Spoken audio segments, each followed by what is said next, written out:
finalists are Matt Cooper, Phill Gonzales, Richard Khoo, Brian Sousa, and Alex Sun.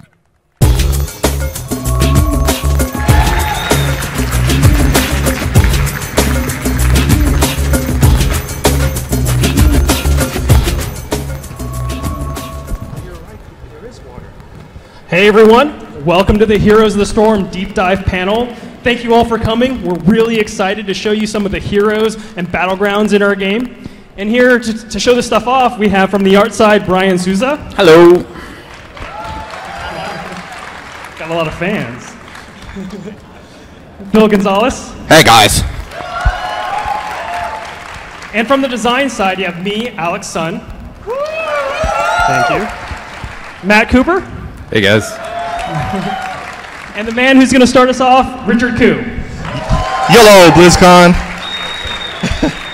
All right, so just by a quick show of hands, can you guys raise your hands if you've gotten a chance to play Heroes of the Storm? All right, that's awesome.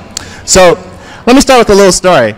For the past 22 years, we as developers, like you players, have developed deep connection with our universes and all of the heroes. We've immersed ourselves with all the games, and we're really inspired by the work that we've done, not only as our own dev team, but by other dev teams. So we thought it would be cool to build a game that actually features all the heroes in Heroes of the Storm coming together in a big team brawler. You know, we're kind of like, you know, a kid in an ice cream store getting like the perfect ice cream sundae. You know, you got a scoop of chocolate, you got a scoop of vanilla, you got a scoop of, you know, you put a banana on top, whipped cream, a cherry on top, and then you slap a hamburger on that. You know what I mean? Like, we really wanted to give ourselves a lot of freedom to build sort of the game that we want. This creative freedom is really liberating, and any cool idea that we can think of, we want to try and jam-pack it into this game.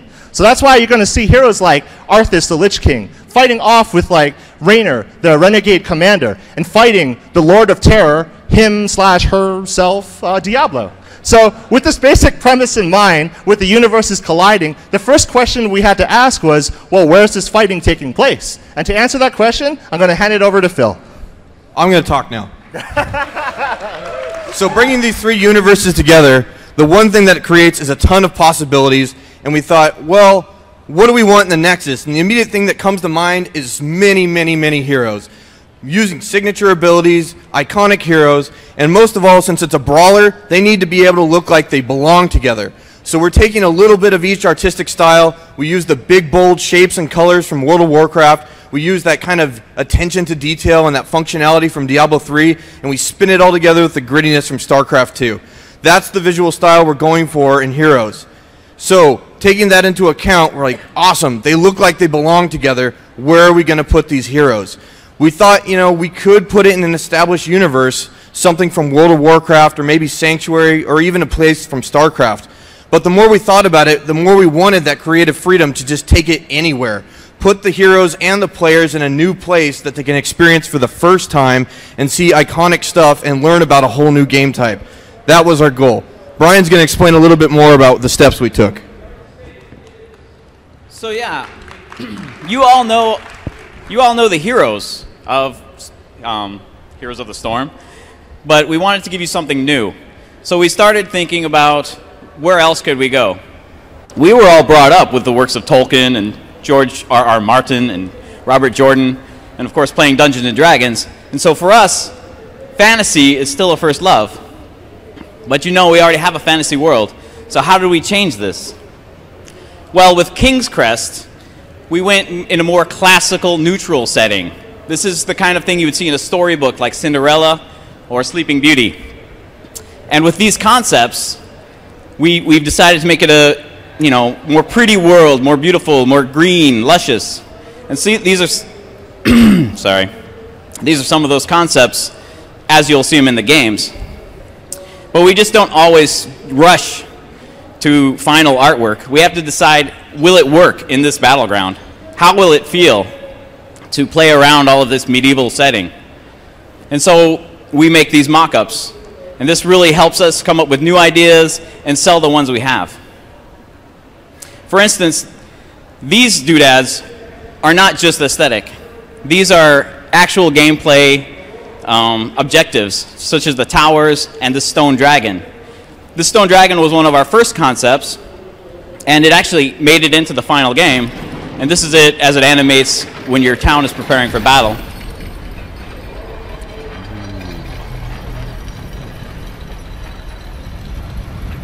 The battle begins in 30 seconds.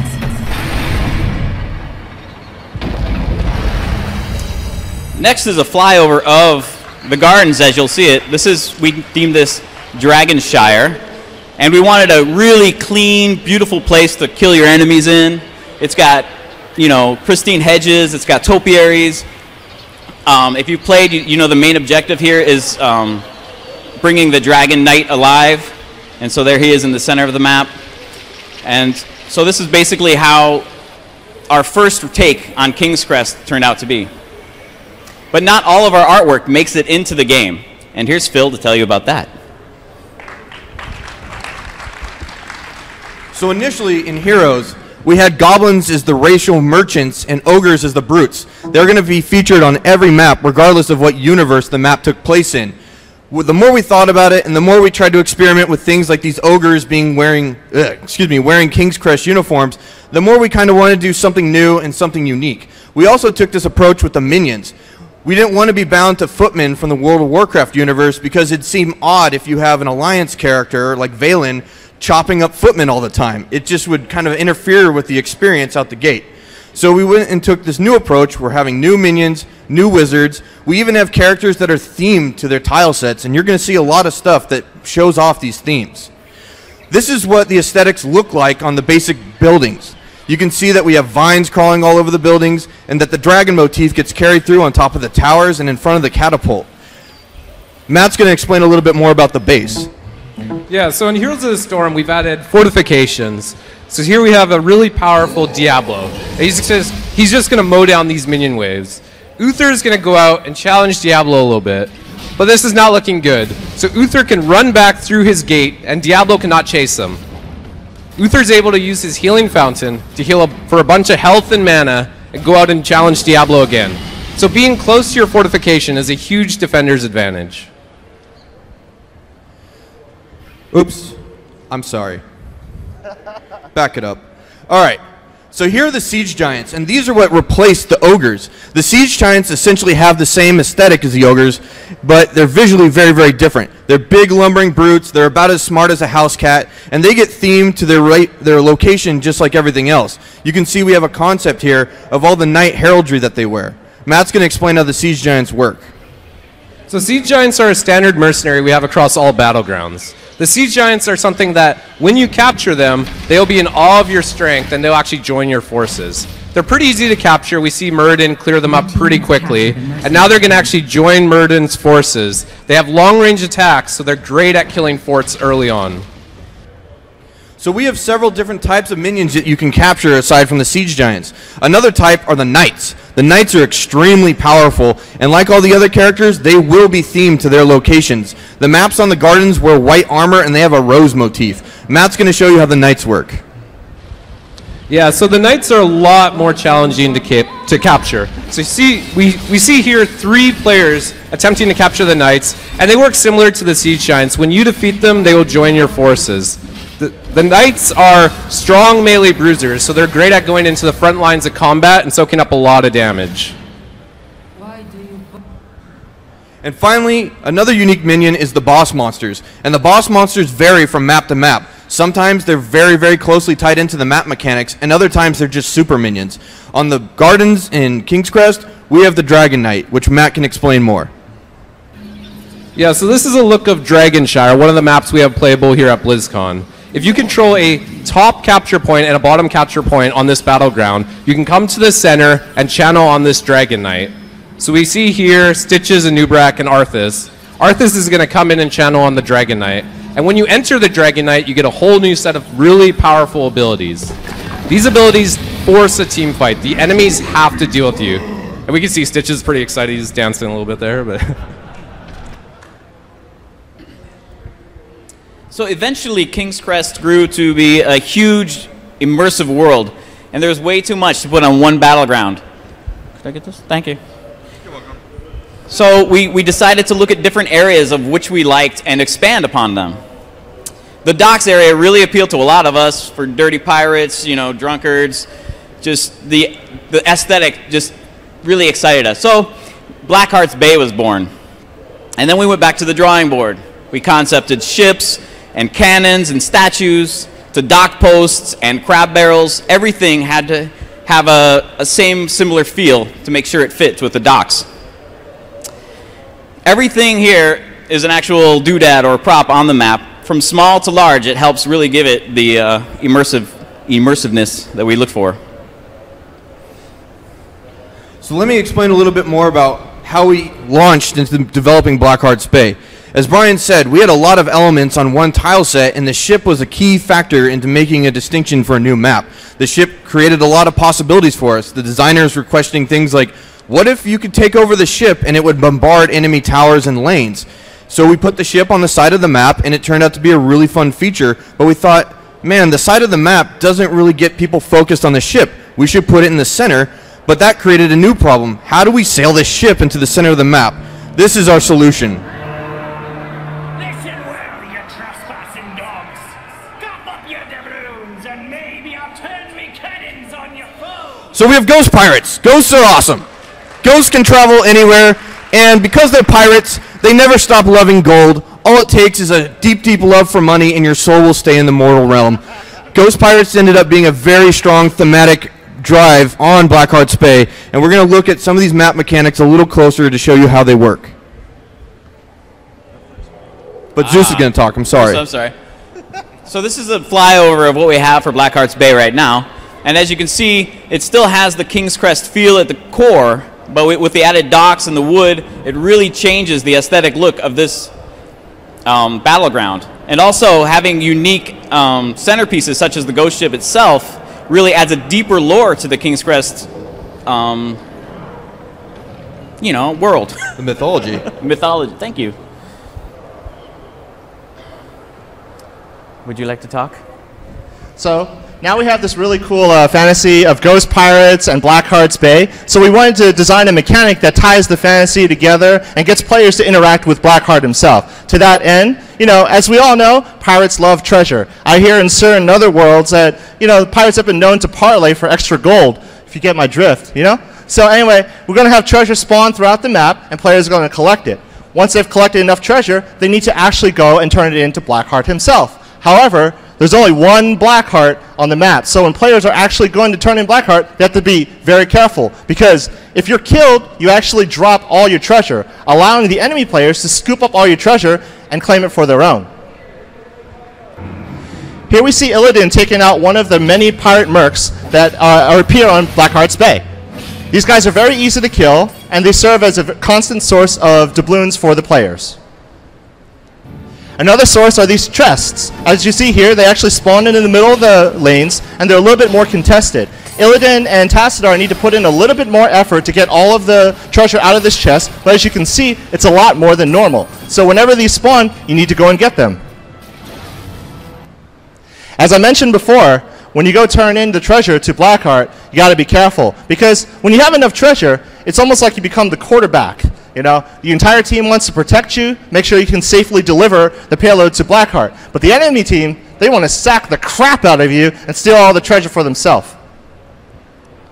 So here we see a treasure-filled Abathur crawl into Blackheart. Unbeknownst to him, Scumbag Diablo and Scumbag Nova come out and gank him.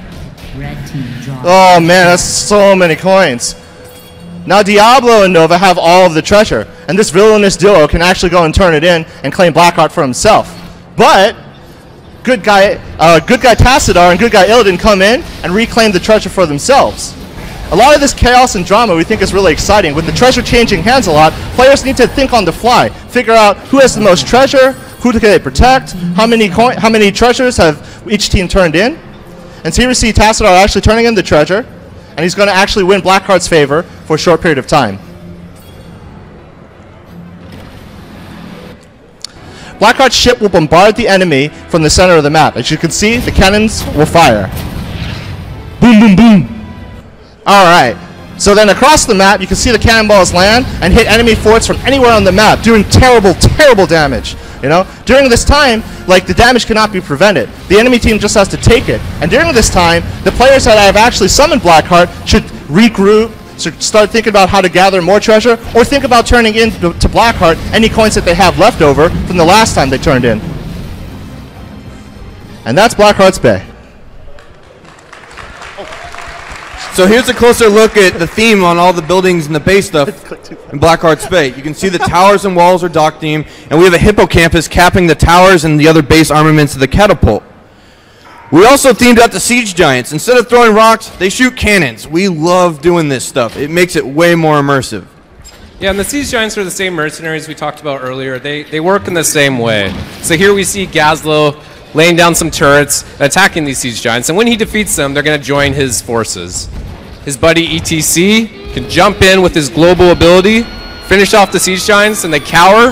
And now they're going to join their forces and make a push. So that's a lot of fun to take something and always change it thematically for each map. Here are what the knights look like on this map. They have a really, really strong nautical theme. They might not even be people. There's tentacles coming out of their helmets. They're some kind of weird Octodad kind of guys. Anyways, they still take coordination to kill, and they have huge anchors and stuff to beat the heck out of your enemies once they join your side.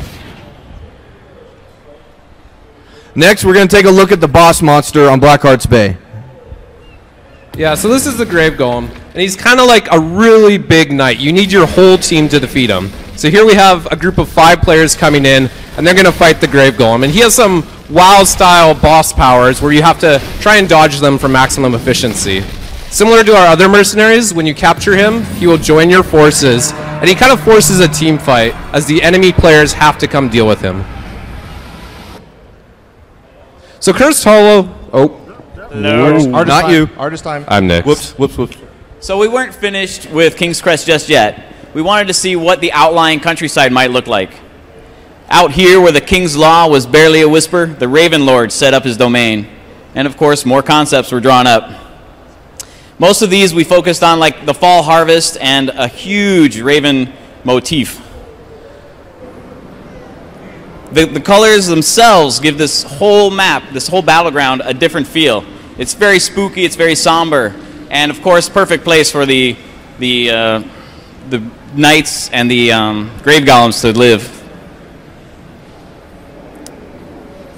This map also has a unique objective to it, and Khoo here will be talking about that. But I'm going to pass that privilege over to my buddy Matt. Knew it. So now I'm actually going to talk about Cursed Hollow. So with Cursed Hollow, we wanted to create a battleground that encouraged early team fights. We wanted to pull players out of lanes early on, but we didn't want to keep them out of lanes for too long. So we came up with this idea of tributes. And when a tribute spawns, it spawns in a random location on the battleground. And players have to come out and channel on this tribute to collect it. And if you gather 3 tributes, you give your team a map-wide power play. The enemy minions are significantly weaker, and their forts don't even fight back. And of course, as I mentioned, because these tributes spawn in random locations, there's different strategy depending on where they spawn. So if they spawn near a friendly watchtower, you might not have to send your whole team to fight over it. But if it spawns deep in enemy territory, you might have to give it up or do a big team push to try and secure it. So this is a pretty standard 3-on-2 in the bottom lane on Cursed Hollow. We see players are kind of skirmishing, but a tribute is going to spawn soon. So players are going to have to leave the lanes. Now the tribute is spawning pretty close to this lane, so it kind of makes sense that all 5 of these players are going to go contest this tribute. But we're also having Stitches come in from another lane to try and help out his team. So as the tribute spawns in, a player has to channel on the tribute to collect it. But you can't just ninja the tribute. You actually have to control the area because damage prevents the channel. So we see the team fights going to continue, and it looks like the red team has kind of pushed them back, and they're going to attempt to channel on the tribute again. But channeling on the tribute actually takes quite a while. So the blue team's able to come back in and force the fight. And we'll notice not all 10 players are fighting at this tribute. There are still players in other parts of the battleground pushing lanes or taking objectives. And it looks like Tyrael and Tassadar were able to clean up. Tassadar is now going to channel on the tribute, and Tyrael is actually going to stay nearby Tassadar to make sure that they're actually able to secure this tribute and no more team fighting occurs. So when you gather 3 tributes, that's when you actually summon the curse. So this team with Uther have 2 tributes right now, and Uther is going to collect the 3rd tribute. Now, Uther is traditionally a pretty low damage hero. He can't normally kill minions or structures too quickly, but because of the curse, his damage is basically amplified against the minions and structures. So we see with a single Holy Radiance, he's just able to annihilate the minion wave. And we're cheating a little bit here. The structures would not normally die that quickly, but they don't fight back. And Stitches is outnumbered. He's against a level 95 Uther, so he goes down pretty quickly. And we see here the towers don't actually shoot back at Uther because of the curse. So the enemy team is basically forced to fight fires all over the map. So let's take a look one more time at this creative freedom I've been talking about. Once again, we've applied the Ravenlord aesthetics to everything on the map, like the front of the catapults and towers having Raven motifs, and the walls and towers being kind of more decrepit and crumbly and wrought iron. We really, really like doing this, and the thing we like the most is it gives us the creative freedom not to be bound to things like ogres or goatmen or things from other universes. Yeah, we can do those in specifically themed maps, but as a general rule of thumb, this is a very universal, iconic character that will always be understood no matter what tile set you're on, and they always will work the same way. You just see slight variations. So here are the variations for the knights, and these guys are just super hardcore black knights waiting in the forest, and they have their shrines, but because they're iconic and we always know what they look like, we know we're going to need teamwork to defeat them, and that once they're defeated, they'll join our forces and be a really awesome pushing power.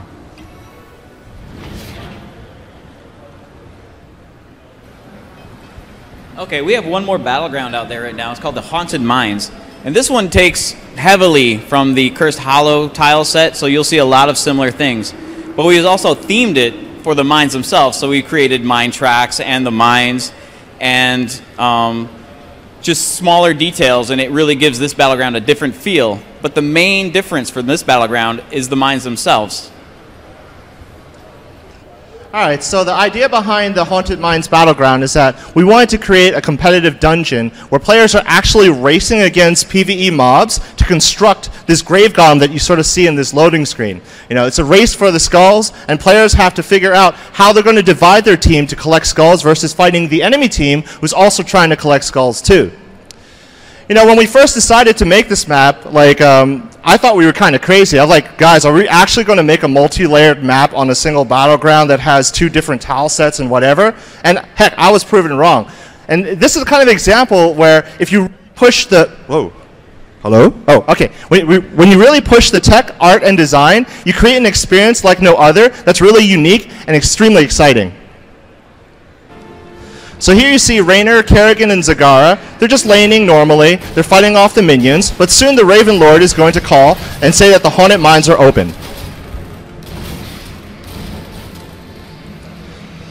So when the Haunted Mines open, you just need to right-click on the mine shaft to go down below. And you can kind of see some of our cool tech in action. You can actually see Kerrigan and Zagara appear below. And as Raynor actually right-clicks on this shaft, he's going to be teleported into the mines.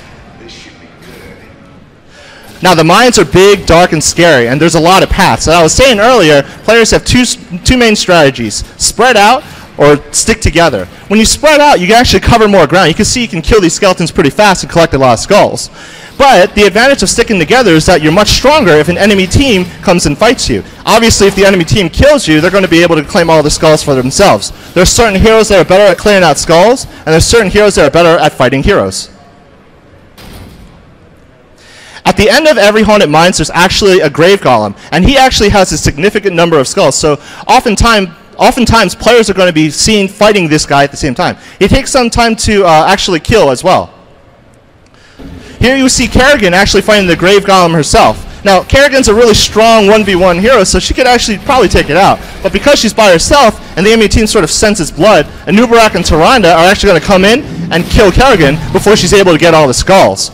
I think if Kerrigan could mulligan this, I think she would bring more allies, you know what I'm saying? So once all the skulls have been collected, a grave golem will actually spawn in the player's base. Now the first time that you finish this event, they'll respawn there so that players can actually hearth back and start to figure out, like, are we going to push with the grave golem, or are we going to defend against the enemy?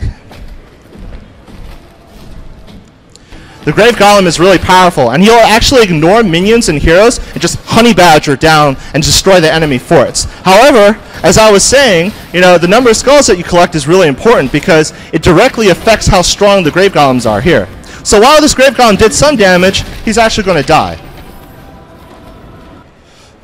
But if you have a lot of skulls, your Grave Golem gets big and mighty. As you can see here, I mean, you can see the artist went kind of crazy with this. He's got like rock armor, skull, blue things. I don't know. It's just know that he's awesome and he's more powerful than the other Grave Golem. You know, and so here we have Kerrigan, Zagara, they're actually pushing with the Grave Golem, and that's really, really important because the next time when the Grave Golem respawns, he'll respawn from the last place that he died. It further incentivizes the players to push with their stronger Grave Golem, and it forces the enemy team to defend against the Grave Golem because, like I said, he's just going to keep honey badgering down these lanes, and he just doesn't care. He's just going to destroy that enemy palace. If he's left unchecked, he'll just end the game. Oh, yeah. Oh, wait. So you've seen how the artists and designers work together to create these games. I did. But I wanted. This is some design art for us. But I wanted to show you a quick video of exactly from start to finish how we would actually populate a battleground. This is just a concept, and it won't be anything you see in the game. I made this exclusively for Blizzcon. So, you know. So here we go. We start with a blank map. This is sped up a little bit. And we paint down the textures. As you can see, I laid out different areas of what I saw on the original ideas. After I have the textures down, I start placing all of the props and doodads. And with our editor, we have choice of hundreds or thousands of doodads that we have made. And we can place them anywhere we want. We can rotate them in any direction. We can scale them up or down. We can tint their colors if we want to make different looking trees. So the editor is very powerful.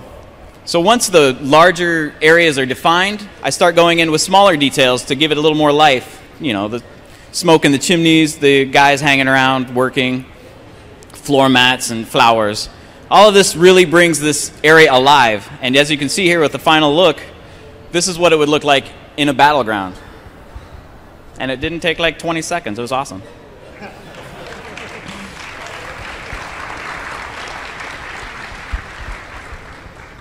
So we've talked a little bit about how we design our battlegrounds. Let's go into a little bit of detail on how we design our heroes.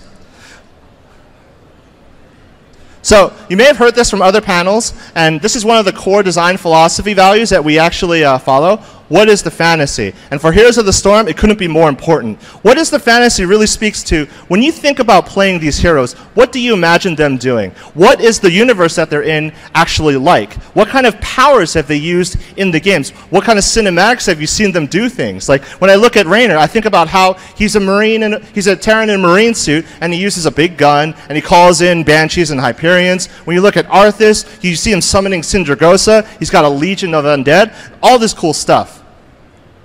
An extension of that idea is what makes this character unique. Just like how all of our fantasies for the heroes are unique, we want their playstyles to be very different. So when you look at Kerrigan, I think about how her wings give her a really unique sort of silhouette. I also think about how vicious she was in the Heart of the Swarm cinematics and how she just tears people apart.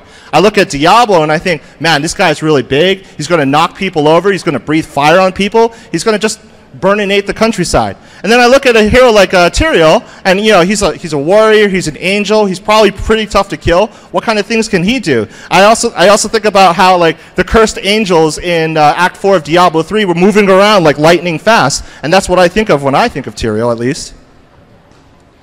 The next question we ask, who is this hero for? How difficult are these heroes? So on the left side we have Raynor, and he's intended to be a beginner hero. He's actually going to be our main hero for the tutorial. He's a very warm and inspiring kind of guy. I bet, I would like to have a drink with him, share a couple stories. He's a pretty chill dude. And then on the right side, we have this monstrosity Gene Weaver, Abathur. And, he's kind of like, his kit is meant for experts of these kind of genre. We always like to say that our game is easy to learn, difficult to master. But Abathur is actually extremely difficult to learn, extremely difficult to master. A lot of his abilities are strategic. I mean, his basic ability symbiote is map wide, and he's got to spend his whole time scanning around the map and really supporting his allies. The final thing we think of is what's the hero's role on the battlefield. So on the left you see Vala, and her playstyle is designed after the Demon Hunter in Diablo 3. She's going to vault in and out of combat aggressively and do a lot of damage to her enemies with her bow attacks. And then on the right, we have a hero like Tyrael. Tyrael is a warrior, and he's really hard to kill. He soaks in a lot of damage, and he slowly wears down his enemies. In addition, as part of his fantasy kit, he's a protectorate. He will actually use abilities that will defend his allies. So I'm going to talk a little bit more about the fantasy behind our heroes and kick off some of these closer looks. We're going to start with Stitches, and Stitches is one of the oldest heroes we have in Heroes. We started off with him a long time ago because there's so many cool little factors. He's got asymmetry all over the place. His limbs aren't even the same length on either side. Lots of animation possibilities, lots of effect possibilities, and here's a look at the iterations we did getting him into the game. So the Undead Abomination originally showed up in Warcraft 3, and it had a ton of personality. It was very iconic, and it naturally made the transition into WoW, which is where Stitches comes from. He stalks Darkshire. He was a really cool quest objective, and we thought he's a perfect candidate to get put into Heroes. This is the first version of the model that we saw 2 years ago, and as we've continued development, we have upgraded almost all the art that you saw back then. This is what he looks like now. We've put a lot of energy and effort into making much better animations, much better effects, and overall improving every hero you're going to see.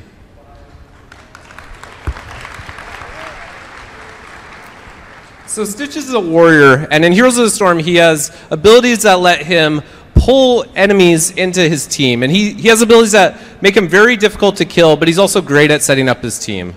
So we're looking at a screenshot here of Stitches hiding behind some trees, and Arthas is unaware that Stitches is there. So Stitches can use his signature ability Hook to pull Arthas in and to start a fight. So here we have Stitches landing the hook and pulling Arthas in. And Arthas and Stitches are going to brawl for a little while. And Stitches has an ability called Devour, which he can use to do a lot of damage and heal himself. After he lands that ability, Arthas has to run away, but Stitches is able to secure the kill with his Slam ability. In Heroes of the Storm, we let players choose which heroic ability they're going to bring into combat, but also how to augment their basic abilities. One of Stitches' heroic abilities is Putrid Bile, and this basically spreads goop all around the battleground as Stitches moves around, does a lot of damage, and slows heroes. So we're going to take a look at what that looks like in action. We have a little 2-on-2 skirmish with Gazlo and Vala against a Stitches and a Falstad. Stitches lands his hook, pulling them in, and normally these heroes could run away from Stitches, but as soon as he starts using his Putrid Bile and moves around, they have to stay and fight, and the Stitches and the Falstad are easily able to clear up this fight. As I mentioned previously, you can augment your basic abilities as well. So, Stitches' core ability is Hook, which lets him pull enemy targets from a long distance across the battleground into his team. And he can augment that ability to what we're calling a fishing hook, which significantly increases the range of that hook. So we'll see what that difference is. So the blue Stitches has now upgraded that hook ability, and we can see just how much further that goes. So you can basically choose these different talents and customize your playstyle, and now players from both forces now have to change up how they play to counter against this new ability.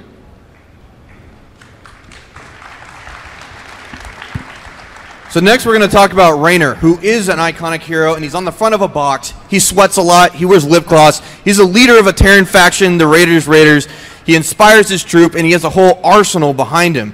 These are some of the things that we brought to the table and knew we had to fulfill the fantasy on when we made him a hero in this game. I didn't know he had lip gloss. Anyway. Look at the box. As I mentioned before, Raynor is just a Terran in a marine suit, and he has to fight against the Zerg and the Protoss all day. So we adapted his playstyle to what he actually would perform in the universe. So we wanted to give him a very safe playstyle, not only for playing up to that fantasy, but also for beginners who are going to likely play Raynor for their very first hero. So let's watch Raynor in action. All right, so here we have Raynor actually pushing down into the lane. And he's going to use his signature ability, Penetrating Round, to knock back the enemies and deal a lot of damage. As you see, as Raynor is shooting at the enemy, he's actually utilizing his trait Lead from the Front. And what that does is, whenever an enemy that's recently damaged by Raynor dies, his abilities will recharge a little bit faster. This gives skilled players the ability to distribute this trait so that they can use their abilities more often. So for even a simple hero like Raynor, there's still a lot of hidden strategy and gameplay for pros.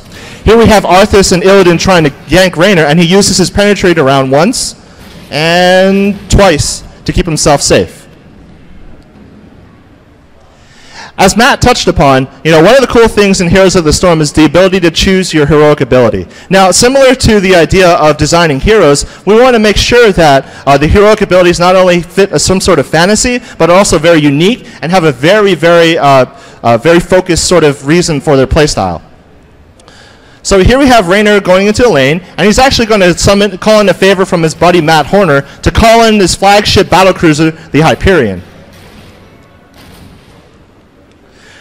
The Hyperion actually will do lots of AoE damage, and you can see here it's going to take out this fortification in no time flat. However, as you can see from that shadow there, it's not ideal for fighting enemy players because they could just, step out of the shadow. On the flip side, Raynor can summon in a pair of Banshees, and this gives Raynor the ability to duel with enemy heroes all of a sudden. He becomes a very powerful duelist, so these Banshees will come in and start pew-pewing the enemy. So here we have Raynor just minding his own business. Arthur comes in and tries to kill him.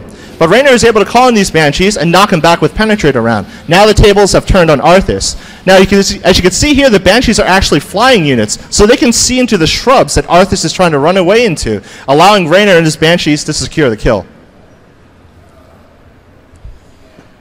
So let's take one more look at another hero. Here we have Tyrael, who's an angel, which is kind of like a ghost, and we have an affinity for those.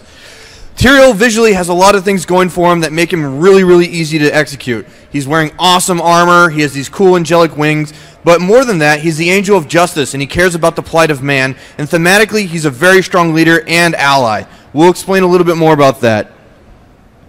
Yeah, so Tyrael can be played in kind of two different ways. He can be the ultimate initiator for your team, or he can kind of use his abilities to protect his allies.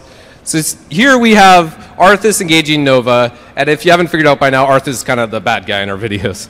So normally this is not a fight that Nova wants to be in. She doesn't want to melee with Arthas, but Tyrael can use his Blessing of Sacrifice, and now all the damage dealt to Nova is being redirected to Tyrael.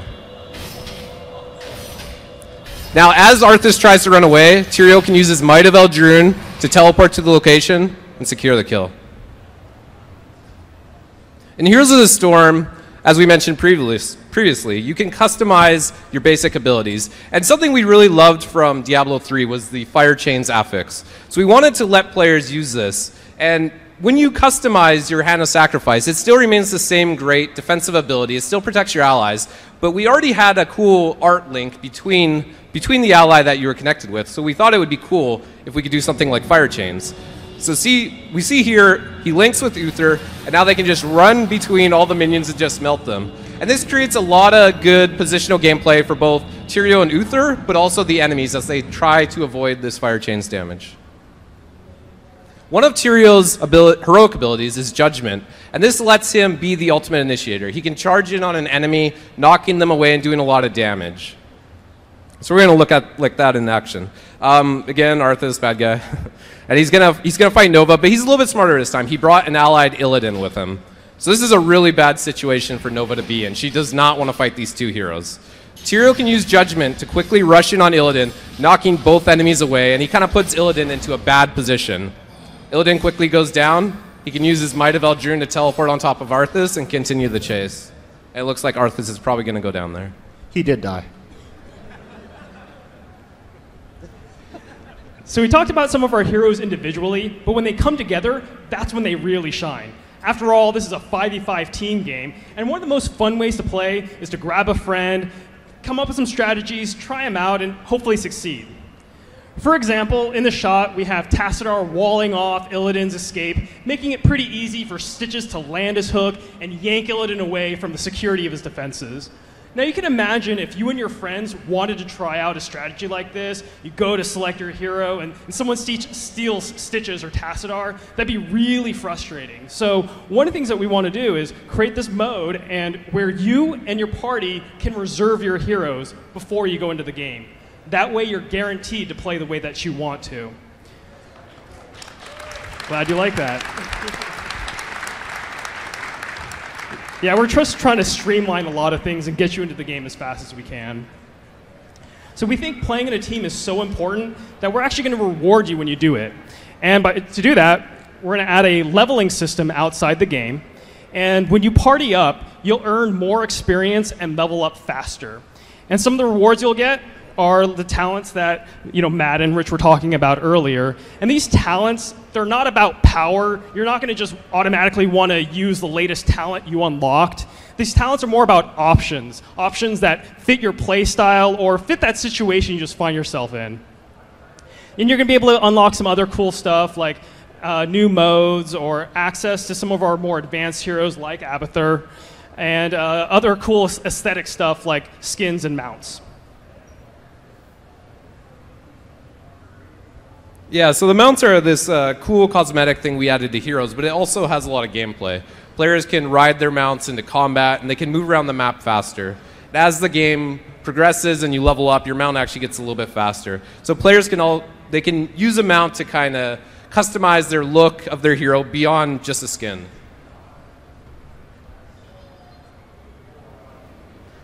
This is an awesome Terran mount that I love. I like this one. And this one is mine. So let's move on to skins. So as you can see here, we're having a ton of fun making skins. We have so many ideas, we can't stop thinking about them.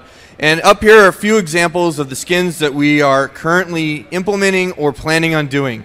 As you can see on the top row with Uther, we have things like the pirate costume, or maybe he's part of a different faction. Maybe he's a Bloodsail Buccaneer, just like the Nova right there that's infested. Maybe they took a different turn in their lore.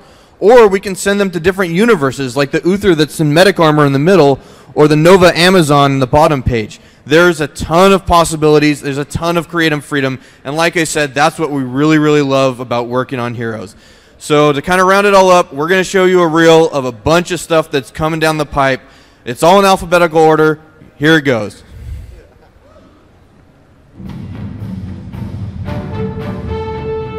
So while the video plays, if you guys want to line up for some questions, we'll be happy to take them. And after the questions are done, please stick around. We have a live match. You'll be able to cheer on Matt and Khoo and some of the other designers as they play.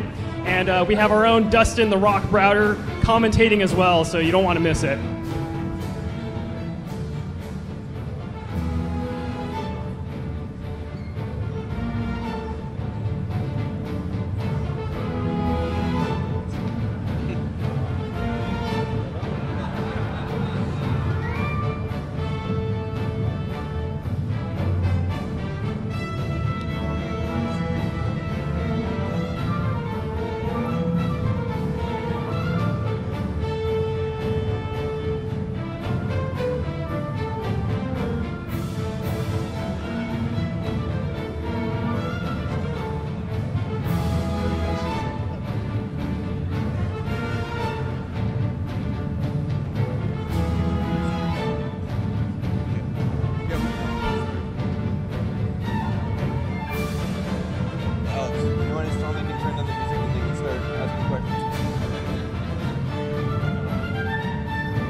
That's my favorite.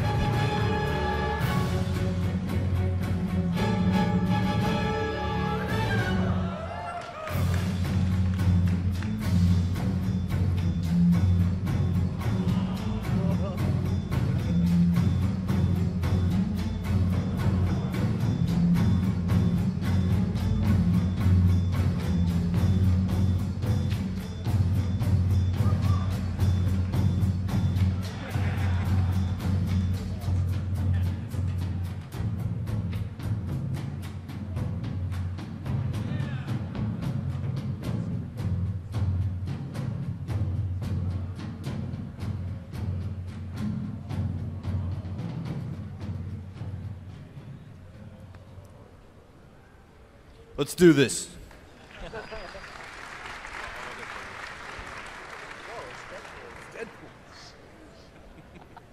I can't see. All right, my question is, are we going to have like skins or anything from as far back as the Lost Vikings or mounts from Rock and Roll Racers? I can't hear too well, but were you asking if we're going to have Rock and Roll Racing and Lost Vikings characters? Yeah, mounts and or skins. Yes, we are. It's going to happen. Can I get a skin? Can Deadpool get a skin? What's that? Can Deadpool get a skin? I can't hear. Thank you very much. Sorry, could. Oh. Thank you. You happened to mention goblin merchants as an idea, but you didn't elaborate on that. And I wanted to know what ideas you have for items and perhaps a gold system. Well, the goblin merchant used to be something that we had on every map when items were still around. But as the design guys are going to explain, the item system isn't necessarily there, so we don't need the goblin merchant anymore. But he can talk to the item side of it.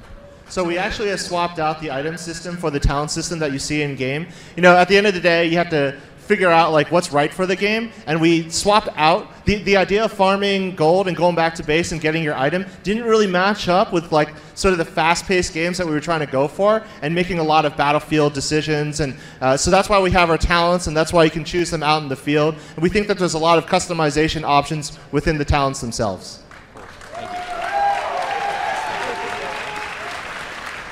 It's like every hero has their own item shop, essentially.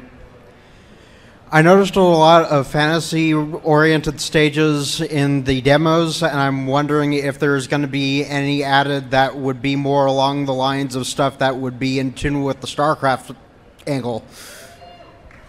So right now, the first thing we wanted to do was to bring you something new, but of course we're always expanding, and Warcraft, Diablo, and StarCraft are all on the menu for new battlegrounds. Thank you. Hi, I'm an avid MOBA player, and most of the bigger MOBA games out there have incorporated in a mid-wars type map variant. And I was wondering if we can expect to see any kind of map variant for mid-wars with Heroes of the Storm. All right, so the focus right now is just trying to make the core experience really fun first. But I actually know, like, the Heroes of the Storm was created with the engine that we made StarCraft 2, and one of the things that's really awesome about it is that we can create these kind of modes and test them out in no time flat. I think that we created like an AB-style capture point system just for experimentation. I think like one of our lead tech designers, Mung Song, he created that mode in like 2 days, and we were able to iterate and just play test it within. So if we think about all the modes that you've seen back in Warcraft 3, like we can create all those, and if they're really fun and the community wants it, we can certainly ship them. Hi, at the last panel for this game, they mentioned that one of your guys' design goals was to get games down to 20 minutes. And when I first heard it, that sounded like a rather lofty goal, but you guys have played a lot more of this game than the 2 games that I've gotten to play on the show floor so far. What kind of design choices have you guys made to make sure that the game only manages 20 minutes, and how committed are you guys to that goal? Sorry. We are very committed to that goal. We think that having 15 to 20-minute games is a sweet spot for us, because then you get into that zone where you can play more games during lunch, and then you get into like when you're playing like Hearthstone, those games are really fast, and you get into like, oh man, if I could just play one more game, one more game, one more game. So we are really committed to that. As far as like really pushing the pace, you know, we have a lot of balance tools on our side. We can make the map mechanics that you want to secure a little bit stronger, so like a lot of the power in pushing the lanes comes from the map mechanics themselves. So you saw the Grave Golem on Haunted Mines, and he just like destroys the lane. We can always just make him a little bit stronger. Or like when you think about the dragon that you can turn into in Dragonshire, like he's really, really powerful. Why don't we just give him like twice as much HP? So it really sort of pushes the issue with the team, with the time. The timer that you see at BlizzCon is just for BlizzCon. We want the games to end organically, so we're not going to be using that to force the games to end at 25 minutes, though. And something where players level up a lot faster in Heroes of the Storm. You don't have to spend as much time in lane, and because there's Team XP, you can actually have players moving around the battleground while they keep a couple players in the lane. So it kind of just speeds up the pace of the whole game.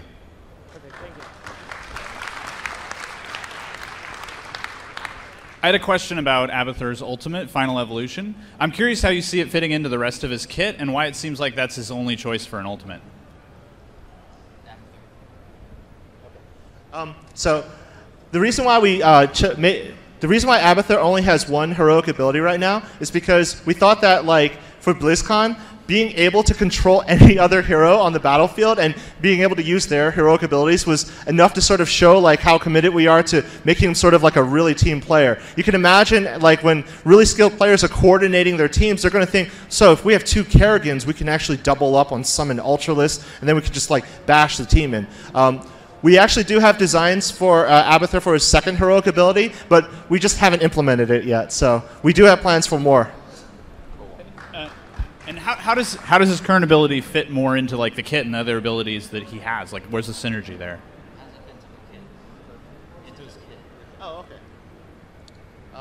Yeah, so the way that Abathur's ultimate evolution fits into his kit is like, so normally he's just infesting people, and he's like sort of supporting them using like his little shield, and he's stabbing people, but the ultimate evolution allows him to create a clone of it, and the power level is just so much higher than all of his other abilities, so that's just how it fits in. I don't know if you noticed that when you actually use ultimate evolution, Abathur disappears from the map. So when he actually turns into that clone, and the clone dies, Abathur does not die. He actually just reappears from where he was before. He's actually pretty much invulnerable when he uses that ability. So it kind of gives him the ability to sort of like be the hero himself. Thank you. Cool. Hey. All right. First of all, thank you for making like an awesome game. I've had a lot of fun playing it. Second of all, you've incorporated a lot of the awesome heroes that all the universes have, like Arthas, so on and so forth. Also the Barbarian from Diablo 3, which isn't like a hero per se, but something that players play. How about units like the Hydralisk or all of the other units that are in the Warcraft and Starcraft universe, which does not have like a big hero per se, but is a very loved unit? We do have plans for stuff like that. We have characters that are just characters that are appealing to us, like the Warcraft 3 Necromancer, and it's like, well, we could call it Kel'Thuzad, and there's tons of stuff we're exploring like that. Obviously, Kel'Thuzad is also a Lich, but we definitely key in on those things, and we've talked about Dryads and all sorts of other stuff, and we'll put them where they feel appropriate as long as the design guys have a role for them. We work very tightly on that stuff. Yeah, and Siege Tank's one of our favorite characters from the StarCraft universe. So we actually, in our internal builds, we have a Siege Tank hero.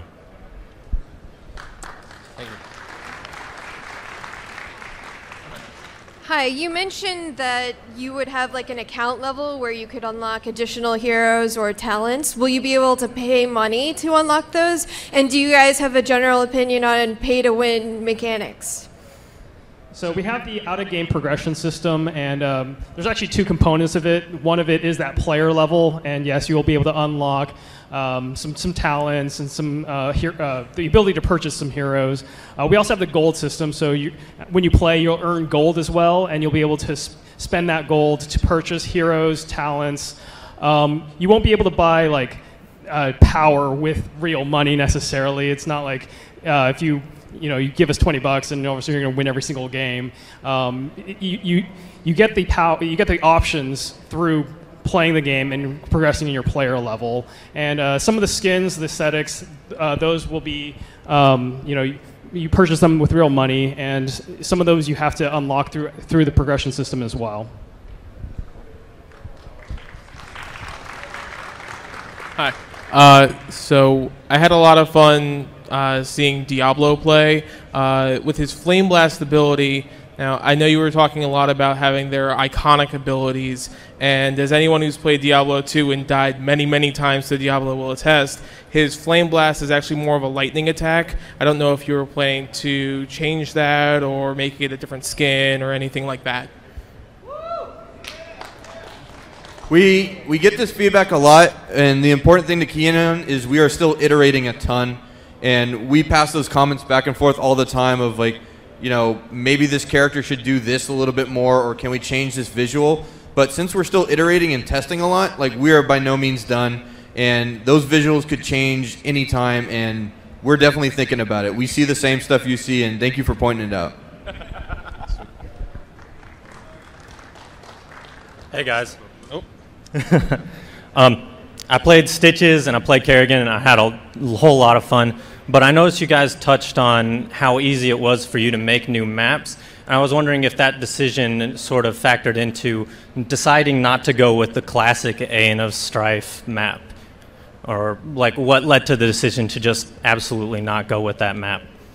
So we feel that having multiple battlegrounds with different mechanics that change the way that you play is actually a key feature for us. Pushing like just all right into the middle and ignoring the map mechanics is certainly a viable strategy. But like when you think about like playing this game and comparing it to others, we've changed so much. So I think players are going to have to get used to the battlegrounds themselves.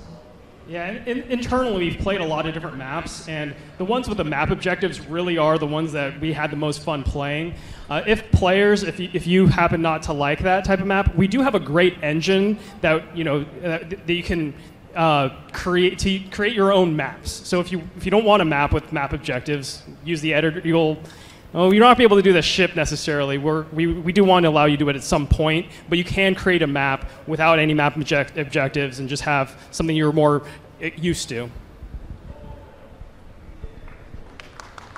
Hey guys, thank you first of all for the panel. I really appreciate it, and I think I may speak for a lot of people when I say that I appreciate that you're sort of cutting out the middleman between gold and items, and essentially instead of farming, going to the shop, buying the item to either make yourself tankier or a damage dealer or whatever, that just lives in a talent. I think that's really cool. I think it's a really great direction for the game, so I just wanted to say that. Yeah, thank you. Thanks. I actually have two questions. The first one is about your content strategy for once the game comes out.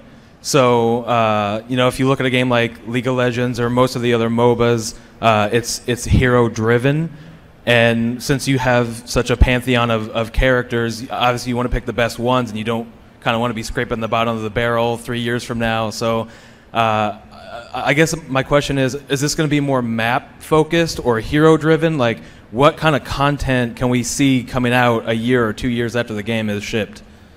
So what we have on the floor today, we have 4 battlegrounds, and those are just the ones we're working with. We're waiting actually for feedback from everybody to see which battlegrounds work. Is 4 too many? What kind of things can we do to improve that experience? So similar to say like StarCraft 2, and we were rotating maps in and out of that pool constantly, we'll be doing the same thing. We have a really powerful tool. We can make maps on the fly. We can create new ones. We can see Blackheart's Bay in a different variation. We can see Dragonshire where there's maybe 2 dragons.